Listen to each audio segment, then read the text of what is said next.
demografi. Bonus demografi. Bonus demografi. Bonus demografi. Halo Sobat Muda Tani, balik lagi di podcast Muda Tani. Hai. Hari ini podcast kami akan menjelaskan ataupun ngobrolin topik yang lagi hangat-hangat banget di Indonesia dan lagi banyak dibincang-bincang.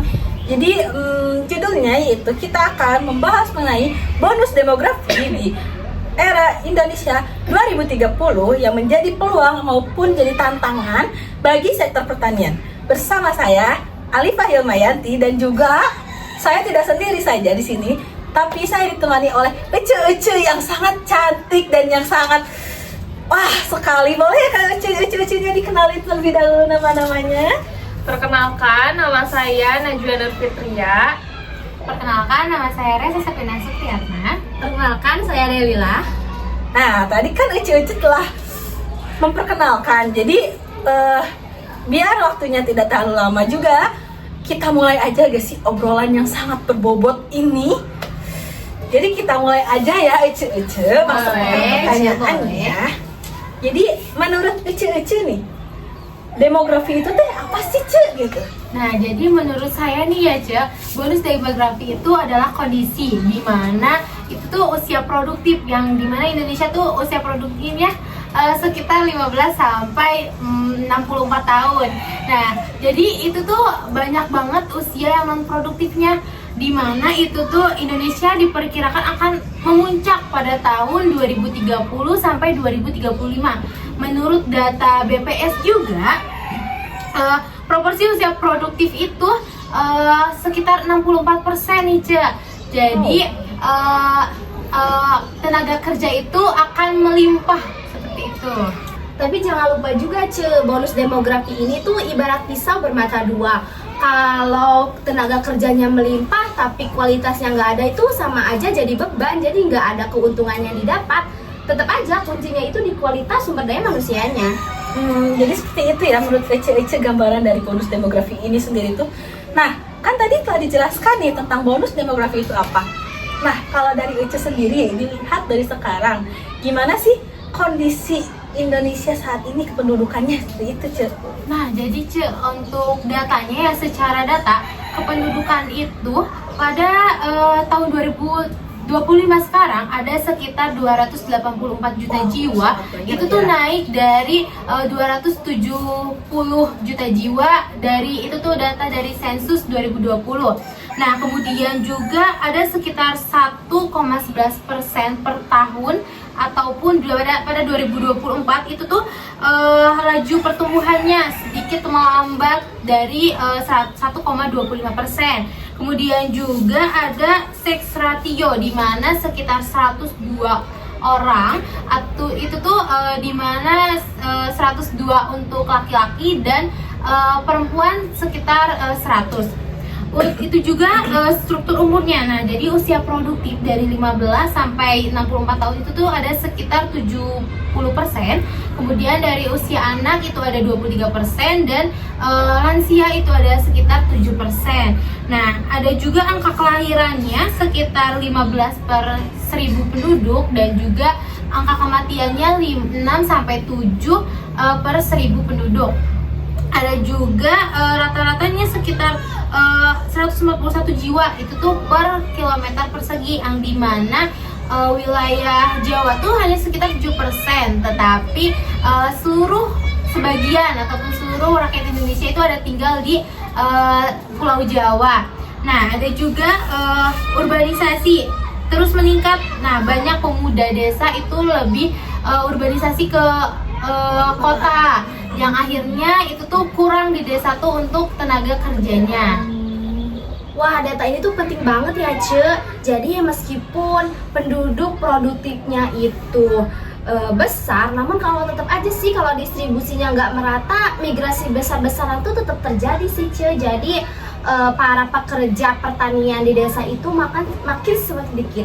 Oh, jadi sangat banyak sekali ya data-data ataupun kondisi kependudukan di Indonesia saat ini ya Ce. Apalagi tadi Ece telah menyebutkan datanya yang sangat penting itu, dan mungkin dari tadi yang telah Ece bilang tadi, ada gak sih coba dari bonus demografi itu dikaitkan dengan sektor pertaniannya ini kayak ada gak sih dampak atau menurut Ece gitu bagaimana gitu kayak dampak? Nah, kalau dilihat dari datanya ya, Cek, sektor pertanian ini masih menyerap sekitar 26%, di mana petani itu kebanyakannya usia udah lanjut, sekitar 45 tahun ke atas.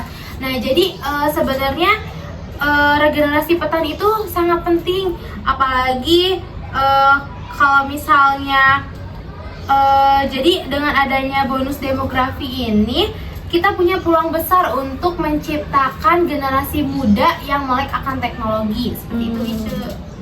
Bener juga ya, Cek. Setuju sih Ce, tapi realitanya tuh nggak gitu. Anak muda tuh malah ninggalin pertanian, Kak. Jadi mereka tuh lebih memilih untuk bekerja di kota atau di sektor industri, karena mereka tuh menganggap bahwa bidang pertanian ini kurang bergengsi, kemudian pendapatannya kecil, serta banyaknya resiko. Kemudian juga tidak ada insentif, jadi para anak muda tuh makin gak mau lah kerja di bidang pertanian ini gitu. Itu makanya ya bonus demografi itu harus dimanfaatkan dengan strategi. Generasi muda jangan cuma dilihat sebagai tenaga kerja murah, tapi harus didukung dengan kayak teknologinya yang modern, terus akses modalnya, dan juga kan peluang bisnis pertanian itu sebenarnya menguntungkan ya, Ce. Oh, berarti sangat menguntungkan ya. Iya, Berarti kan tadi Ce Najwa itu udah bilang tentang adanya peluang nih. Iya. Nah, menurut kalian nih, kalau kata Ece nih, ada kan tadi bicara tentang peluang, ada gak sih contoh yang konkret yang bisa dimanfaatkan agar para petani itu melek, wah ini ada peluangnya apa sih gitu? Banyak sebenarnya ya, kayak misalnya sekarang kan pertanian modern dengan IoT, terus drone dan juga sensor tanah, generasi muda itu bisa menjadikan sektor pertanian lebih efisien gitu. Terus yang kedua ada urban farming, dimana ini tuh cocok banget untuk generasi muda yang tinggalnya di kota. Jadi kita itu bisa menanam pertanian di lahan yang sempit seperti hidroponik, vertical farming, itu tuh bisa banget kan dimanapun kita berada itu pasti bisa banget menanam gitu. Terus gak cuma itu aja, yang ketiga ada digital marketing, dimana generasi muda atau anak muda zaman sekarang bisa langsung menjual hasil pertaniannya itu seperti di marketplace, terus media sosial, dan itu pasti untungnya lebih besar gitu. Dan yang keempat itu ada startup agritech, dimana ini tuh platform yang menyediakan menyalurkan langsung dari petani ke konsumen dan juga investornya langsung. Dan ini tuh pasti bakal ada usaha-usaha baru yang dimulai, dan itu untungnya pasti besar banget sih. Tapi aja ditambah lagi akan adanya meningkat kebutuhan pangan, di mana itu tuh pertumbuhan penduduk juga. Jadi pasar petani itu selalu ada, tetapi kita tuh melihat bagaimana sih kita mengelolanya dengan cara yang efisien.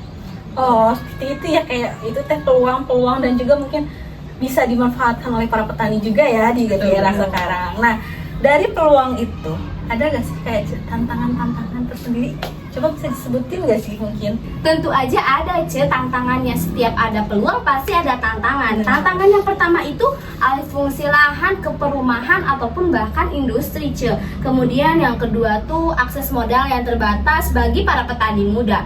Yang ketiga itu perspektif negatif bahwa bidang pertanian ini kuno, kurang bergengsi gitu.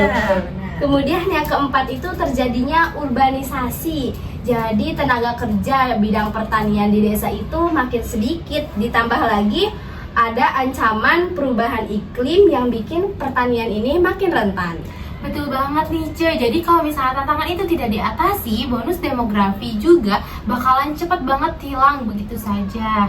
Berarti harus dikelola dengan baik ya Ce, biar tidak ada tantangan itu teh semakin meningkat mungkin ya. Oke, ini pertanyaan terakhir nih buat Ece nih. Menurut Ece, ada gak sih rekomendasi biar kita tuh tentang bonus demografi itu bisa menjadi peluang lagi bagi para petani? Rekomendasinya seperti apa sih? Menurut aku ya Ce, yang pertama itu program pendidikan dan pelatihan vokasi untuk pertanian modern gitu. Itu kan perlu banget ya, apalagi sekarang gitu yang udah melek banget digital. Terus yang kedua, akses modal dan insentif untuk petani muda dan juga generasi muda itu pastilah penting juga.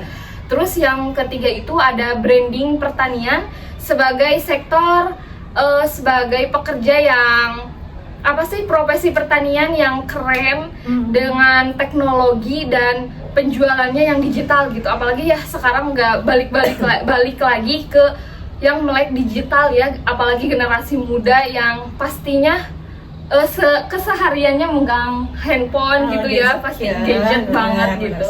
Gitu sih menurut aku. Kalau menurut aku sih perlindungan lahan pertanian ya harus jadi prioritas karena tanpa lahan regresi pertanian ini mustahil buat terjadi sih. Mustahil berarti ya? Iya. Tapi jangan lupa juga nih, pembangunan pertanian juga harus disesuaikan dengan distribusi penduduk, di mana daerah padat bisa dikembangkan dengan urban farming, di daerah migrasi tinggi perlu insentif agar generasi muda bertahan di desa. Berarti seperti itu ya rekomendasi dari Ece. Jadi jelas ya mungkin para sobat muda tani di sini. Jadi mungkin dari tadi yang telah disebutkan oleh Ece mengenai bonus demografi. Jadi mungkin bakal ada ya kayak bakal ada bonus demografi dari Indonesia di 2030 itu bisa menjadi peluang maupun menjadi emas ataupun loncatan bagi para muda-mudi sobat agribisnis seperti itu, apalagi bagi pertanian seperti itu ya, Ce. Benar sekali. Dan juga benar gak, Ce? Kemarin saya telah riset ya di YouTube bahwa wakil presiden kami yang saat ini beliau mengatakan bahwa tantangan itu emang ada untuk demografi ini tuh katanya, bahkan begitu besar, tapi menurut wakil presiden bahwa peluang kita tuh jauh lebih besar, akan lebih besar. Tentu banyak yang sudah mendengar tentang bonus demografi, kondisi di mana lebih dari separuh penduduk suatu negara itu berdampak pada usia produktif, yang tadi Ece Resa telah sebutkan juga benar. Dan juga ya di Indonesia tuh bisa saja menjadi sebuah puncak dari bonus demografi di tahun 2030 maupun di tahun 2045 yang katanya Indonesia emas itu ya. Jadi berarti menurut lanjutnya tuh menurut wakil presiden, saya setelah searching ya, beliau juga mengatakan bahwa kita tuh harus punya mimpi yang besar dan juga keberanian untuk melakukan terobosan baru. Jadi kita tuh harus mampu beradaptasi dan juga menjadi penggerak kemajuan. Karena penentu di era kompetisi saat ini tuh adalah bukan siapa yang paling kuat katanya, tapi siapa yang paling cepat belajar, cepat beradaptasi, dan cepat memanfaatkan peluang gitu. Berarti itu tuh bonus demografi itu benar-benar sangat dipentingkan dan harus dibicarakan selalu ya, Ce. Betul. Jadi karena ini telah di penghujung acara dan mungkin ini tuh semoga menjadi emang buat pembelajaran bagi para muda-mudi agar bisa mulai. Dan mungkin dari Ece sebelum penutupan ada gak sih kata-kata gitu atau apa gitu? Jangan takut menjadi petani. Ya, apalagi sekarang yang udah digital di mana-mana gitu, harus melek digital sih. Iya, karena bidang pertanian itu banyak banget loh guys peluangnya. Dan pastinya menguntungkan. Berarti dari generasi muda sendiri tuh harus mempersiapkan dari sekarang untuk bisa berperan dalam agen perubahan Indonesia emas, Terutama di bidang pertanian. Benar, berarti harus dicatat. Dan wah, ini waktunya telah sangat lama sekali dan ini berbincang-bincang. Gak terasa ya? Iya, gak terasa karena ini sangat berbobot sekali. Berbobot apanya tuh, Ce? Ya, maksudnya berbobot dalam hal ya, isi ya. pembicaraannya, materinya kan. Kayak mereka tuh masih bisa belajar lah. Semoga ya mereka bisa belajar dan bisa melek akan bonus demografi ini. Jadi dari podcast Muda Tani cukup sekian dan terima kasih. Terima kasih. Bye.